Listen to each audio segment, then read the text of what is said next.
আসসালামু আলাইকুম ওয়া রাহমাতুল্লাহি ওয়া বারাকাতুহু। প্রিয় আইদর্পণের সুধীমণ্ডলী, আশা করি আল্লাহর অশেষ রহমতে সকলেই সুস্থ আছেন। আজকে জান্নাতের ৩য় নম্বর পর্বে আপনাদের সম্মুখে আলোচনা করতে যাচ্ছি জান্নাতের সবচেয়ে বড় নিয়ামত আল্লাহর সন্তুষ্টি। জান্নাতে উপস্থিত সমস্ত নিয়ামতের চেয়ে বড় নিয়ামত হবে স্বীয় স্রষ্টা মালিক রিজিকদাতার সন্তুষ্টি, যার উল্লেখ কোরআন মাজিদের বহু জায়গায় করা হয়েছে। যারা আল্লাহ ভীরু তাদের জন্য তাদের প্রতিপালকের নিকট জান্নাত রয়েছে। নিম্নে স্রোতশ্রেণীগুলো প্রবাহিত, তন্মধ্যে তারা সদা সর্বদা অবস্থান করবে এবং সেখানে পবিত্র সহধর্মিণীগণ এবং আল্লাহর সন্তুষ্টি রয়েছে। সূরা আলে ইমরান 15 নম্বর আয়াত। মহান আল্লাহ পাক আরও ইরশাদ করেছেন, আল্লাহ মুমিন পুরুষ ও মুমিন নারীদেরকে এমন উদ্যানসমূহের ওয়াদা দিয়েছেন যার নিম্নদেশে বইতে থাকবে নহরগুলো, যেগুলোর মধ্যে তারা অনন্তকাল থাকবে। তিনি আরও ওয়াদা দিয়েছেন ওই উত্তম বাসস্থানসমূহের, যা চিরস্থায়ী উদ্যানসমূহের অবহিত হবে। আর আল্লাহর সন্তুষ্টি হচ্ছে সর্বাপেক্ষা বড় নিয়ামত, আর এটা হচ্ছে অতি বড় মহা সফলতা। সূরা তাওবা 72 নম্বর আয়াত।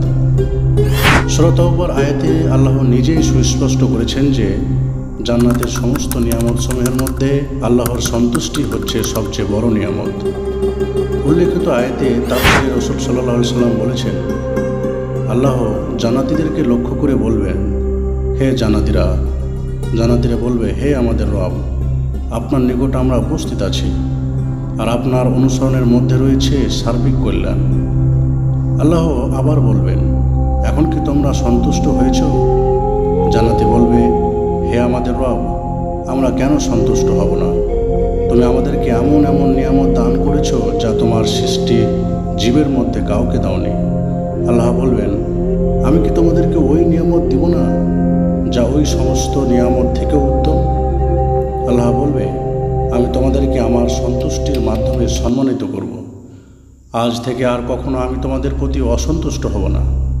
বুখারী মুসলিম শরীফের হাদিস। তাদের কতই না সৌভাগ্য যারা আল্লাহর সন্তুষ্টি হাসিল করবে এবং তার রাগ থেকে মুক্তি পাবে, আর ওই সমস্ত লোকদের কতই না দুর্ভাগ্য যারা আল্লাহর সন্তুষ্টি থেকে বঞ্চিত হবে আর তার গজবের হকদার হবে।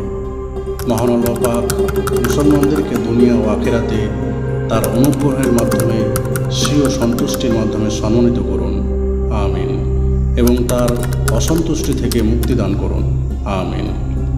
আসসালামু আলাইকুম ওয়া রাহমাতুল্লাহি ওয়া বারাকাতুহু।